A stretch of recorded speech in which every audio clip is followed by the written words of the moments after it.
조갑제 TV 시청자 여러분 안녕하십니까? 2021년 6월 10일 오후 3시 반입니다. 자칭 인권변호사라는 문재인 대통령이 직접 특정 사안에 대해서 수사를 지시한 게 10건 있습니다. 이건 완전히 불법입니다. 대통령은 그렇게 못하게 돼 있어요.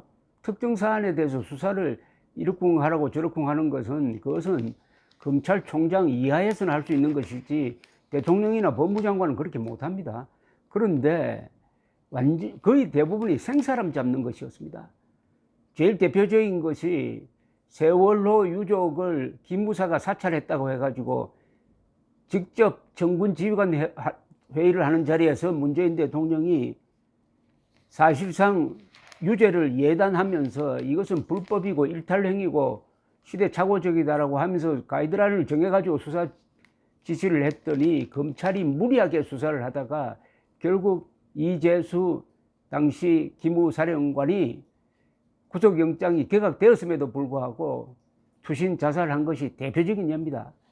그리고 김학의, 이미 사건이 다 끝난 김학의 전 법무차관을 잡기 위해서 또는 김학의 법무차관 수사를 해가지고 문재인 대통령 집안에 대해서 계속 문제를 제기하는 곽상도 국민의힘 의원을 잡기 위해서인지 모르겠지만은 이것도 문재인 대통령이 직접 수사를 지휘를 했다가 그 부작용이 이만저만이 아닙니다. 오늘 드디어 문재인 대통령 뺨을 때리는 선고가 대법원에서 나왔습니다. 대법원 김명수의 거짓말쟁이 김명수의 대법원도 이거는 너무하다고 해서 이런 판단을 내린 것 아니겠습니까? 즉 대법원이 오늘 김학의 전 법무차관에게 성접대 및 뇌물수수 혐의로 2년 6개월을 선고한 원심을 파기하고 재판을 다시 하라고 판결했습니다. 뇌물 4,300만 원이 유죄로 인정되는데 핵심 근거가 되었던 스폰스 건설업자 최모 씨의 증언이 검사의 정인 사전 면담 후에 번복되는 등 회유 가능성이 있다고 판시를 했습니다. 성접대 등 그 외 다른 혐의에 대해서는 상고를 기각, 사실은 무죄를 확정지었습니다. 지난 2월 보석을 신청했던 김학의 전 차관은 이날 파기환송 결과로 8개월 만에 석방됐습니다.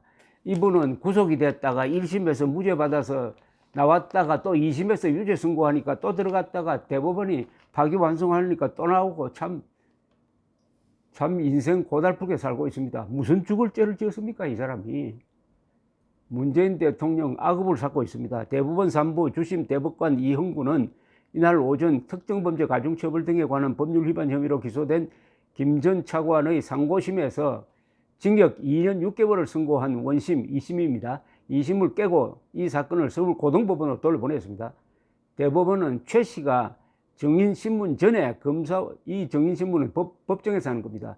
법정의 정인신문 전 검사와의 사전 면담 후 법정에서는 피고인에게 불리한 진술을 점점 구체적으로 하는 등 면담 과정에서 수사기관의 회유나 압박, 답변 유도나 암시 등의 영향을 받아 종전에 한 진술을 공소사실에 부합하는 진술로 변경했을 가능성을 배제하기 어렵다고 아주 준열하게 판시를 했습니다. 말하자면 정인을 압박을 했다는 거죠. 정인 압박해가지고 유죄가 나오도록 하는 방향으로 정언을 유도를 했다는 겁니다. 이거 검찰 수사를 아주 고발하는 내용입니다. 1심은 김 전 차관의 대부분의 혐의에 대해 면소 혹은 무죄 판결을 내렸는데 2심에서는 김 전 차관이 최 씨로부터 받은 뇌물 5,100만 원 중 4,300만 원을 유죄로 인정해가지고 징역 2년 6개월, 벌금 500만 원, 추징금 4,300만 원을 선고했더랬습니다. 한편 김학의 사건은 어디에 또 불똥이 튀었느냐 하면 역시 검찰이 살아 있습니다. 뭐냐? 김학의 전 차관이 외국에 나가기 위해서 공항에 갔더니 나가지 못하도록 출국 금지를 시켜버렸어요. 아무런 법적 근거가 없습니다. 기소된 상태도 아니고 수사 중인 상태도 아니었습니다. 다만 내사 중이었어요. 그것은 절대로 출국 금지를 못 시킵니다.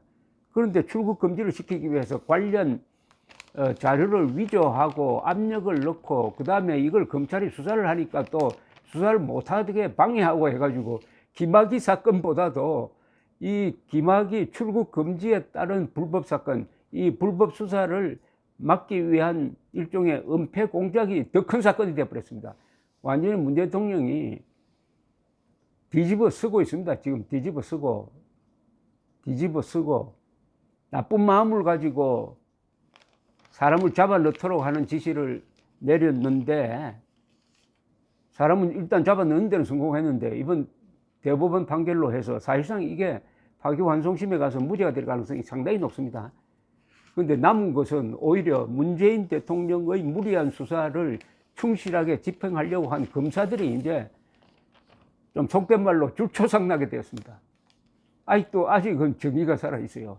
물론 언론의 적극적인 폭로 보도가 오늘날의 이런 상황을 만들었다고 볼 수가 있습니다. 그렇다면 도대체 이 문재인 대통령이 무슨 지시를 했기에 이런 일이 벌어졌느냐, 시계 바늘을 한번 돌려보겠습니다. 어떤 시기로 돌려보내냐. 2019년 3월 18일, 아직 이때는 윤석열 검찰총장 취임하기 전이군요. 이런 보도가 나와 있습니다. 문재인 대통령은, 이게 대통령 뉴스룸, 그러니까 청와대 발표문입니다. 제가 한번 읽어드릴게요. 문재인 대통령은 오늘이라면 3월 18일입니다. 오후 2시부터 1시간 동안 청와대에서 박상기 법무장관과 김부겸 행정안전부 장관으로부터 장자연, 김학의, 버닝썬 사건 관련 보고를 받고 다음과 같이 지시했다고 적혀 있습니다. 이거 문재인 대통령 고발장입니다. 이거 고발장. 어떻게 이런 지시를 할 수 있느냐는 겁니다. 참 증거를 톡톡하게 남겨놨습니다. 국민들이 보기에 대단히 강한 의혹이 있는데도 불구하고 오랜 세월 동안 진실이 밝혀지지 않았거나 심지어 은폐되어 온 사건들이 있습니다. 공통적인 특징은 사회 특권층에서 일어난 일이고 검찰과 경찰 등의 수사기관들이 고의적인 부실 수사를 하거나 더 나아가 적극적으로 진실규명을 가로막고 비호은폐한 정황들이 보인다는 것입니다. 이건 완전히 수사 방향을 자기가 결정한 겁니다. 자기 기소하고 재판하고 다 하네요. 이런 법치 파괴적인 지시를 내리는 자가 인권 변호사라고 하니까 이게 세계가 없을 일입니다. 국민들은 진실규명 요구와 함께 과거 수사 과정에서 도대체 무슨 일이 있었던 것인가, 그리고 그 이유는 무엇인가에 대하여서 강한 의혹과 분노를 표출하고 있습니다. 이것도 완전히 거짓말 아닙니까? 그때 국민들이, 저도 국민 중에 한 사람인데 저는 그런 표출한 적이 없는데요. 극소수 국민들이 이렇게 해야지, 국민들이라고 해가지고 5천만 국민들을 다 이런 식으로 마녀사냥에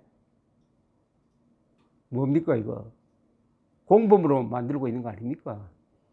사회 특권층에서 일어난 이들 사건의 진실을 규명해내지 못한다면 우리는 정의로운 사회를 말할 수 없을 것입니다. 문재인 대통령이 정의를 이야기하게 생겼습니까 지금?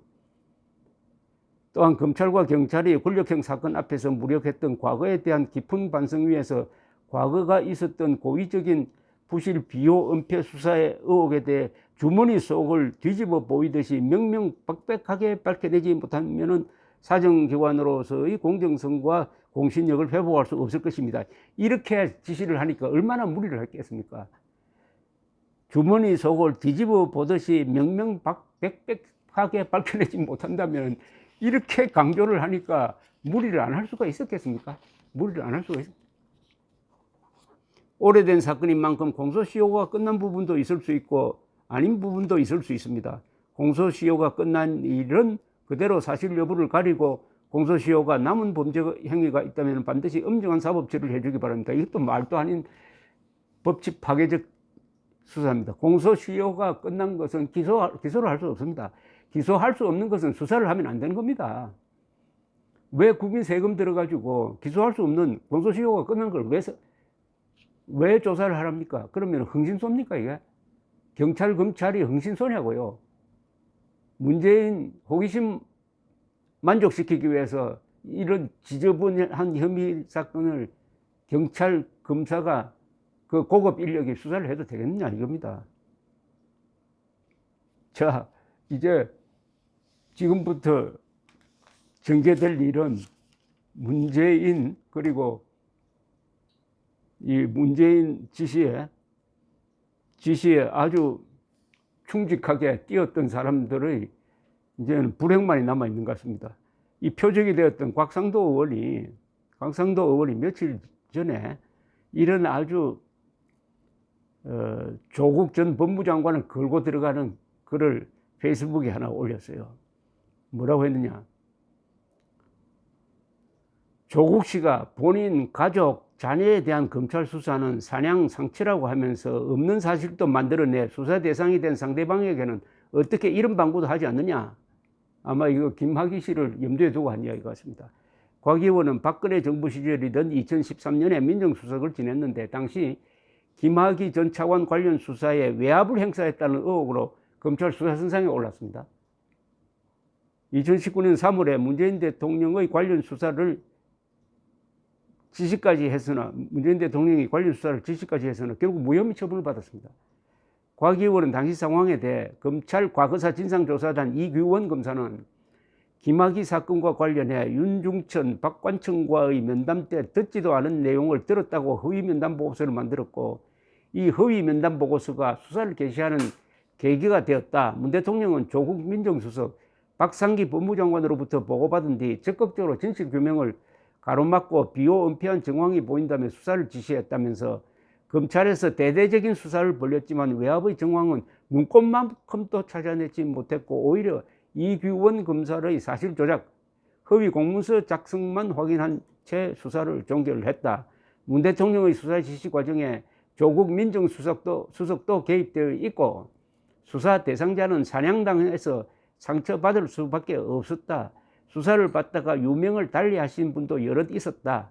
김학의 전 차관을 불법 출국 금지하도록 검찰에 지시한 조국 민정수석, 허위 공문서를 만든 이규원 검사를 상대로 안양지청에서 수사하려고 하자 수사를 못하게 막아주고 이규원 검사로 하여금 미국 유학길을 열어준 조국 민정수석이라고 이렇게 특정을 했습니다.